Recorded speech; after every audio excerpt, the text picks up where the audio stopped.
teach the good, the bad, and the ugly and not teach the good. And I think on the balance sheet of history, this country comes in the black, to use an accounting phrase, more than any other country in the history of the world. I'm not for replacing this kind of slanted, biased, left-wing take on America with a jingoistic, chest-beating look at our country. We should look at the good, the bad, and the ugly. We should recognize that there are some things that we shouldn't be proud of in our history. But if you look at it all on the balance sheet of history, we're very much in the black. I want to close with a couple of quotes and then throw it open to questions, and two quotes that I'm particularly fond of. One comes from a cartoonist who was before my time, and when I look out at the room, it certainly was before the time of most of the folks sitting in the room. And his name was Walt Kelly, and he had a cartoon called Pogo. This was before Doonesbury, before Garfield and all that. He was a famous cartoonist. And he released a cartoon in Earth Day, during one of the first Earth Days in the 1970s, and he was talking about man's degradation of the environment. But you could basically apply what he had to say in his cartoon to a lot of different things. And his character, Pogo, said, "We have met the enemy, and he is us." I think you can apply that to what's going on in this country today. I don't want to downplay the threat posed to the United States of America by some of our foreign enemies, particularly Al-Qaeda. We know that these guys mean business, but I think they're a short-term threat. They will be thrown on what Ronald Reagan called the ash heap of history, just like the Soviet Union, just like Nazi Germany. What I worry about, rather than external enemies, and I worry about the external enemies, but what I worry about more is this internal rot. And I think that poses a greater threat to this country, just like the internal rot that occurred in Rome. That is the kind of problem we face in the long term. And I think we need to face it. How do we face it? We face it with guns or with bombs or things like that? No way. I think we face it the way that we're facing it here today, through debate and discussion and talking about, through education, through educating people about what this country's really like and not what the warped mind of some professor thinks this country is really like. Let's look at reality and not some fantasy land. Finally, there's a quote that I'm particularly fond of from a lady, Jeane Kirkpatrick, who obviously was in the Reagan administration and is someone that you might frequently see on the television. She said a number of years ago, and this is something that I hope you take to heart, and I'm going to close with this. She said that Americans need to face the truth about themselves, no matter how pleasant the truth is. Thank you very much. Look forward to your questions.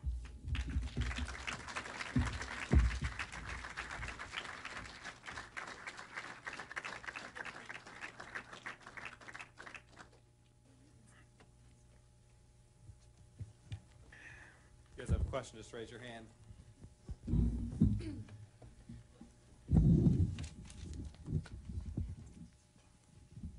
Yes, sir.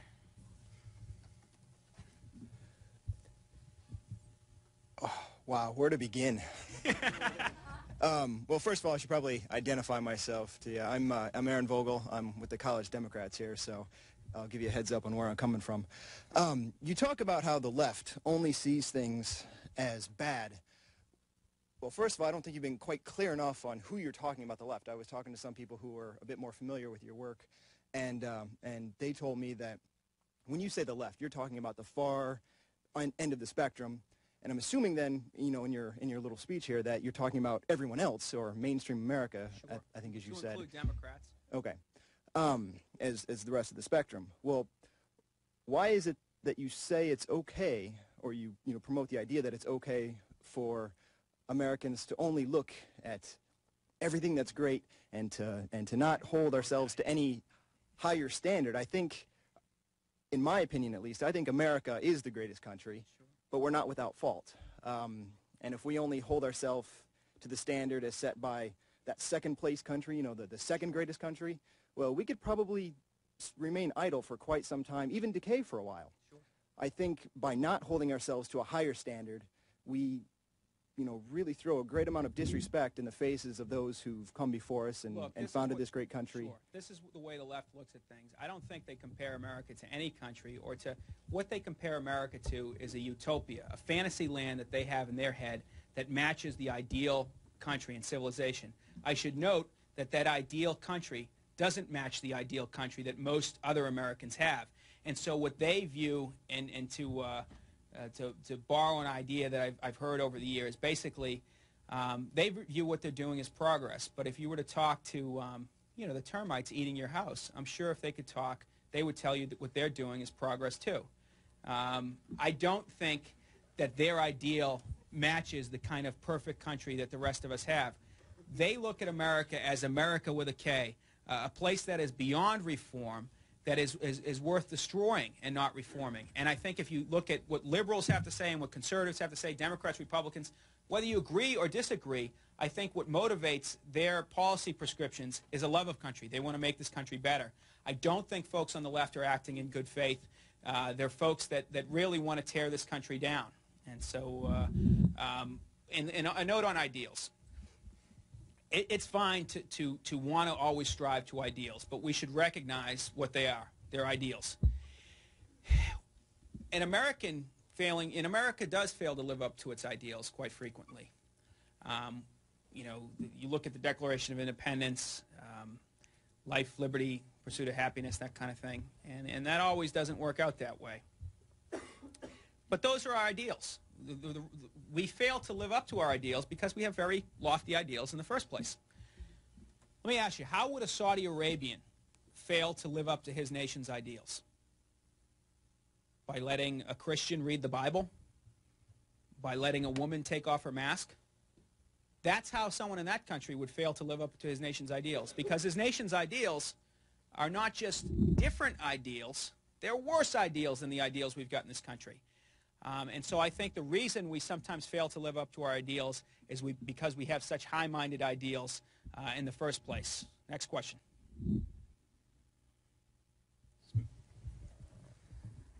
Hi. I'll follow Aaron's cue and identify myself. My name is Gail Kiles, and I'm also a senior. I'm not really identified with either party, so I'm kind of coming just from a neutral perspective, and I wasn't even planning on commenting.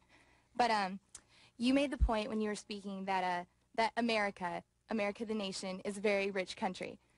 And I was wondering if, taking into some statistics that I've actually read over the last 5 hours, actually, if you'd be willing to concede anything on that point, if I were to tell you that 60% of Americans make less than $10 an hour, and actually less than $8 an hour, which, although does clear the official poverty line, does not clear a subsistence, a living wage. And just so you think I'm not just pulling this out of the air, I definitely got it from a... I think you are. I got it from Barbara Ehrenreit's... It was a crackpot. It was a left-wing crackpot. Pardon me. If you would have enough respect to let me finish, thank you. Barbara Ehrenreit's study called Nickel and Dime, and she definitely pulled this from governmental information. And so I would definitely wonder if you still think America as a nation is rich, or if there is a certain top percentage of America that is rich, while the vast majority of it is not. Yeah, the vast majority of us are living like in tenement housing or something like that. Look, the bottom line on that is that we do have a $9 trillion economy. We don't have equality in this country, and I wouldn't want complete equality. We have equality of opportunity. But to have equality, you've got to throw equality of results. You've got to throw liberty out the window. You can have equality. You can have liberty. You can't have both. The bottom line with regard to this country, and look, anyone can make it in this country. I did a study in the book of the Forbes 400 and found that a full 63% of the men and women in the Forbes 400 didn't inherit their wealth. They made it. This is to say that certainly you have a leg up if you come from some rich family. I don't contest that at all. And the folks that inherited money from Johnson & Johnson and Walmart, and even the guy who runs the magazine conducting that survey, Steve Forbes, obviously, inherited their money. But there are a lot of folks in this country that, and in this country, you can make it here, and you can make it here in ways that you can't make it in other countries. What do I mean by that? Well, you look at a guy like Leslie Gonda, who is number 158 on the list, who in the 1940s was in a Nazi concentration camp. came to this country, and now is one of the richest guys in the world. If you can leave the jackboot of Nazism and come into this country and be one of the richest guys in the world, that says something for this country. Oprah Winfrey, a sharecropper's daughter. H. Ross Perot, someone who's spoken at this university in the past. He was a horse breaker, a greeting card salesman, a paper boy, and now he's one of the richest guys on the block. You look at Home Improvement made some news in the last weeks with their stocks and things like that. The two guys who founded Home Improvement, they were regular workers at a place called the Handy Dan Home Improvement Store. I've never heard of Handy Dan before I looked at this. And they got fired. These were guys that grew up in tenement housing in New York, and they got fired from Handy Dan, and they got mad. And they said, we can do this better than these turkeys. And so they made their own store, Home Improvement. And now they're two of the richest guys around. My point in saying this is that this country offers opportunities that no other country offers. It's not a static environment. People that are poor at one point can be rich in the next decade. I include a number of government surveys in the book and a number of surveys from think tanks basically looking at the poor over a decade period of time and finding that the poorest 20% of the population beginning at a 10-year period is more likely at the end of that 10-year period to find themselves in the richest 20% than in the poorest 20%. That is an accurate depiction of this country. You look at something like Barbara Ehrenreich. Lincoln was fond of going to audiences and saying, if I call a dog's tail a leg, how many legs does a dog have? And everyone would say 5. And it'd say, no, a dog's tail is still a tail. It's not a leg. He has 4 legs. Barbara Ehrenreich can spew off whatever statistics she wants. That doesn't make them correct. And I would argue that her background and her view of things would obviously you got to consider the source. Ma'am. Hi, I'm also with College Democrats. My name is Andy Wyatt. I would consider myself a moderate. And I would just like to ask, given that you tried to, at the beginning of your speech, make a distinction between the very far left and the left of the spectrum, how you justify your title, which very obviously puts everyone left of center in a very specific category, and also why the general public perceives this small category as such a threat. Sure. How do I justify the title? I justify the title because the left does hate America. I mean, I think it's pretty clear. People that are, and I'm not talking about fringe figures on the left. You look at a guy like Noam Chomsky, who says things like, any professor at MIT, someone who is a central figure on the left, who says things like, if we go to war in Afghanistan, there's going to be 1 million folks in Afghanistan that die. He in his booklet, What Uncle Sam Really Wants, he contends that after World War II, American office holders and government officials got together with a bunch of Nazis and conspired to create a world order, and that's the world order that we live under now. In the 1970s, he denied that the killing fields in Cambodia were going on. He labeled it capitalist propaganda. You look at a guy like Gore Vidal, who calls America a seedy little imperial state, or Mumia Abu-Jamal, or Susan Sontag. This is the white race is the cancer of human history. This was one of the more radical days. These are not fringe figures on the left. These are central people to the left. And I would argue that they do hate America. Now, are there people on the right that hate this country? No doubt. Ideologues of every stripe do it. There's a difference, though. The folks on the right who hate this country are living up in some cabin up in Idaho. You know, they're out of the mainstream. The folks on the left who hate America are Hollywood directors, A-list movie stars. They have tenure. They give commencement speeches. You look at a guy like the Unabomber.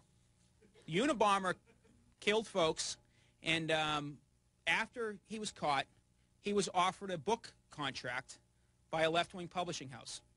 Where was the right-wing or the libertarian publishing house that offered, Tim McVeigh a book contract or something like that? They don't exist because they don't embrace the fanatics. On the left, they embrace them. They don't repudiate them.